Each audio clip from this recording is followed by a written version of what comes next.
Hi hello friends, welcome back to Dinesh royal official YouTube channel. ఈరోజు మనం సరికొత్త వీడియోతో అయితే మేము ముందుకు వచ్చాము. ఈరోజు మనం వీడియో ఏమిటంటే సిద్ధవటం కోట. ఈ కోట కడప డిస్టిక్లోని సిద్ధవటం మండలంలో అయితే ఉంది ఫ్రెండ్స్.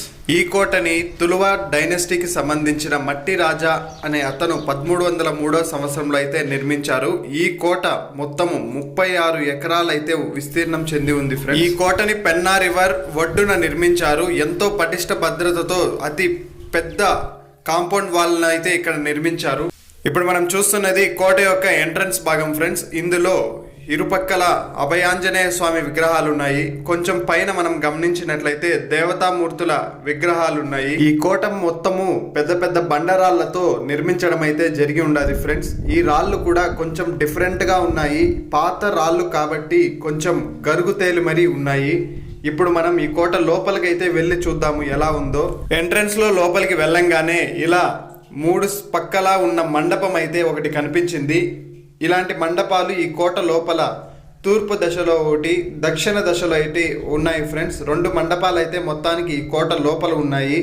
ఇప్పుడు మనం చూస్తున్న ఈ కోటని విజయనగర పాలకులు మరియు ఎంతో మంది నవాబు పాలకులు కూడా పాలించారు. ఇది కోట లోపల మండపం దాటిన తర్వాత కోట లోపల అయితే ఇలాగా ఉంది ఫ్రెండ్స్. కుడి ఎడమ భాగాలు 2గా విభజించి ఒక పక్క మసీదుకు సంబంధించిన కట్టడం ఉంది, మరో పక్క కూలిన కట్టడాలు అయితే ఉన్నాయి. అవి ఏందో మనం చూద్దాము. ఇటు పక్క పెద్ద మసీదు కూడా ఉంది ఫ్రెండ్స్ ఈ కోట లోపల. ఆ మసీదును కూడా నేను ఇందులో చూపిస్తాను. ఇప్పుడు మనం చూస్తున్నది ఒక పురాతన కట్టడం శిథిల స్థాయికి వచ్చింది. చూడండి, ఇప్పుడు మనం చూస్తున్నాము పూర్తిగా శిథిలమైపోయింది ఈ కోట మొత్తము. అంటే 700 సంవత్సరాల ముందు కట్టిన కోట కాబట్టి ఇందులో ఈ మట్టి కట్టడాలన్నీ ఇలా కూలిపోయాయి ఫ్రెండ్స్. రాతి కట్టడాలు మాత్రం అలా శాశ్వతంగా నిలబడి ఉన్నాయి. ఈ కోట లోపల తాగునీటి కోసం ఉపయోగించడానికి అక్కడక్కడ ఇలాంటి చిన్న చిన్న బావిలు కూడా తవ్వి ఉన్నారు. కానీ అవి ఇప్పుడు ప్లాస్టిక్ వేసుకోవడానికి ఉపయోగిస్తున్నారు. ఇప్పుడు మనం చూస్తున్నది మసీదు యొక్క ముందు భాగము. ఈ కోటని మయానా నవాబులు 17వ శతాబ్దంలో హైదర్ వలీ మైసూర్ కింగ్ నుంచి అయితే వీళ్ళు స్వాధీనపరుచుకున్నారు. తరువాత నిజాం నవాబులు కూడా ఈ కోటని పరిపాలించారు. టిప్పు సుల్తాన్ నుంచి నిజాం నవాబులు స్వాధీనపరుచుకున్నారు. 1800 సంవత్సరం తర్వాత బ్రిటిషర్స్ ఈస్ట్ ఇండియన్ కంపెనీ కూడా ఇక్కడి నుంచి వాళ్ళ డిస్ట్రిక్ట్ హెడ్ క్వార్టర్గా ఈ కోటను ప్రకటించి ఇక్కడ నుంచి వాళ్ళ యొక్క కార్యకలాపాలని కొనసాగించారు. కాకపోతే ఇక్కడ ఎక్కువగా వరదలు వస్తుండడంతో ఇక్కడ పరిపాలనని కడప జిల్లా కేంద్రంగా మార్చి ఇక్కడ కేవలం నివాసిత స్థలంగా మాత్రమే ఉపయోగించారు. ఇప్పుడు మనం మసీదు లోపలికైతే వచ్చాము. ఈ కోట లోపల మసీదులో ఇక్కడ ఒక నోటీస్ బోర్డు అయితే ఉంది. దానికి అర్థం ఏంటో తెలుసా? ఈ ప్రాపర్టీ అంటే ఈ యొక్క మసీదు మరియు ఇక్కడ ఉన్న ఇల్లు ఇవంతా వక్ఫ్ బోర్డుకి చెల్లుతాయని ఒక గవర్నమెంట్ డిక్లరేషన్ బోర్డు అయితే ఇక్కడ పెట్టారు. కోట లోపల ఇలాంటి బోర్డు చూడడం గమనార్హం. ఇప్పుడు మనం చూసిన మసీదు మరియు ఇక్కడ ఉన్న చిన్న ఇల్లు ముందు రాజులు ఇల్లుగా ఉపయోగించేవారట. కాకపోతే ఇక్కడ ఒక స్వరంగ మార్గం కూడా ఉంది. ఈ మార్గం ద్వారానే ముందు రాజులు ఈ పెన్నా నదిలోకి వెళ్ళి స్నానం చేసి మళ్ళీ వచ్చేవారట. ఆ స్వరంగ మార్గాన్ని ఇప్పుడు నేను ఈ వీడియోలో చూపిస్తున్నాను.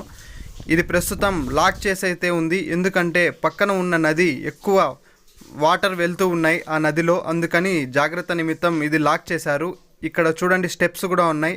ఈ మార్గం ద్వారా ముందు రాజులు వెళ్ళి స్నానం చేసేవారు, తిరిగి వచ్చేవారట. కాకపోతే ఇక్కడ పక్కనే చిన్న దారి కూడా ఉంది. ఇక్కడి నుంచి మనం చూస్తే పెన్నా అనేది అయితే మనకు మొత్తం కనిపిస్తుంది ఫ్రెండ్స్. ఇప్పుడు నేను మీకు అది చూపిస్తాను. ఇక్కడ చూడండి పెన్నా నది మొత్తం కనిపిస్తుంది కదా. ఇప్పుడు మనం దాదాపు ఒక 40-50 అడుగుల ఎత్తు నుంచి అయితే ఈ వీడియోని తీస్తున్నాము. ఇప్పుడు మనం చూస్తున్నదంతా పెన్నా నది. అక్కడ వంతెన కూడా ఉంది చూడండి, బస్సులు అవి పాస్ అవడానికి వంతెన కూడా ఉంది. అక్కడి నుంచి వాటర్ అయితే చాలా ఫోర్స్గా వెళ్తున్నాయి. అది వీడియోలో మనకు తెలియడం లేదు. 1600 సంవత్సరాల ముందు కట్టిన మసీదు ఫ్రెండ్స్ ఇది. ఇప్పుడు చూస్తున్న మసీదు, దర్గా, నవాబులు ఉపయోగించిన కోట అన్నీ ఈ యొక్క వంతెన పక్కనే ఉన్నాయి ఫ్రెండ్స్. ఇది పెన్నా రివర్ ఒడ్డున అయితే ఉంది.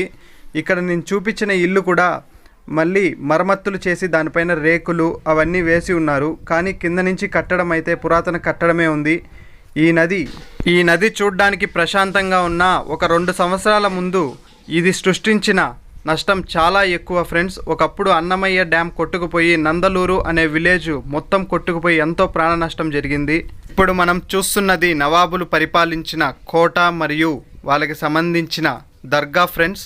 ఈ ప్రాంతానికి సిద్ధవటం అనే పేరు ఎలా వచ్చిందంటే, పూర్వం ఇక్కడ సిద్ధులు ఎక్కువ నివసించేవారట.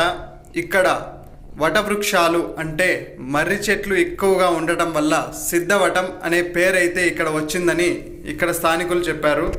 ఇప్పుడు మనం చూస్తున్నది కోట యొక్క పై కప్పు భాగం ఫ్రెండ్స్. కోట పైన చూడండి ఎలా ఉందో. అప్పట్లోనే కట్టడం ఎంత పకడ్బందీగా చేశారో. కోట పై నుండి చూస్తే మండపాలు అయితే ఇలా కనిపిస్తూ ఉన్నాయి. ఇక్కడ చూడండి కోట కట్టడం ఎలా ఉందో. ఆర్కిటెక్చర్ అయితే చాలా బాగా ఉంది. ఈ యొక్క కాంపౌండ్ వాల్ నుంచి చూస్తే పంట పొలాలు మరియు పెన్నా నది బాగా కనిపిస్తూ ఉంది ఫ్రెండ్స్. కోటకు ఆనుకొని ఈ యొక్క పంట పొలాలు మరియు పెన్నా నది అయితే ఉంది. ఇప్పుడు మనం కోట యొక్క ఆర్కిటెక్చర్ని అయితే ఒకసారి చూద్దాము. ఈ యొక్క ఆర్కిటెక్చర్ ఎక్కువగా విజయనగర పాలకులు చేసిన కోటలు, నిర్మించిన కోటలలో ఎక్కువగా మనం చూడవచ్చు. ఇలా దేవతామూర్తులు ఎక్కువగా కనిపిస్తూ అంబారీ చిహ్నాలైతే ఈ విజయనగర పాలకుల కట్టడాల్లో ఎక్కువగా దర్శనమిస్తాయి. వర్షాల వల్ల అక్కడక్కడ కాంపౌండ్ వాల్ ఇలా ఒరిగిపోయింది ఫ్రెండ్స్. దాన్ని తిరిగి నిర్మించడానికి పెద్ద పెద్ద రాళ్ళని ఈ కాలంలో అయితే పెట్టలేరు కాబట్టి ఆ రాళ్ళనే చిన్న చిన్నవిగా చేసి కడుతున్నారు.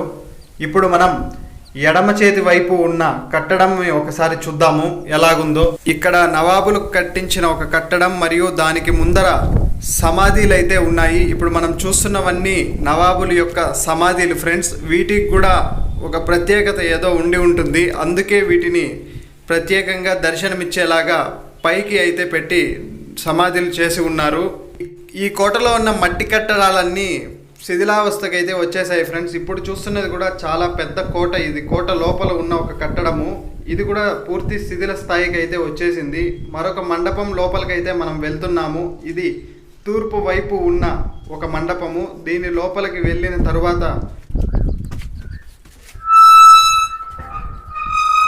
మండపం లోపలే ఇలాంటి చిన్న చిన్న గదులు అయితే ఏర్పాటు చేసి ఉన్నారు ఫ్రెండ్స్. ఇవి చాలా చిన్న సైజులో అయితే ఉన్నాయి. ఇది కేవలం ఒక మనిషి పడుకోవడానికి సరిపడే గది అయితే. ఇలాంటి గదులు ఈ మండపం లోపల అక్కడక్కడ మనకు కనిపిస్తాయి. ఇప్పుడు మనం చూస్తున్నాము ఈ యొక్క గది ఒక 6 అడుగుల వెడల్పు మాత్రమే ఉంది. ఈ మండపం లోపల ఇలాంటి గదులు చిన్న చిన్నవి చాలా ఉన్నాయి. అంతేకాకుండా ఈ యొక్క కోట లోపలైతే రంగనాయకుల గుడి మరియు సిద్ధేశ్వర స్వామి ఆలయము మరియు బాలబ్రహ్మ ఆలయము మరియు దర్గా కూడా ఉంది ఫ్రెండ్స్.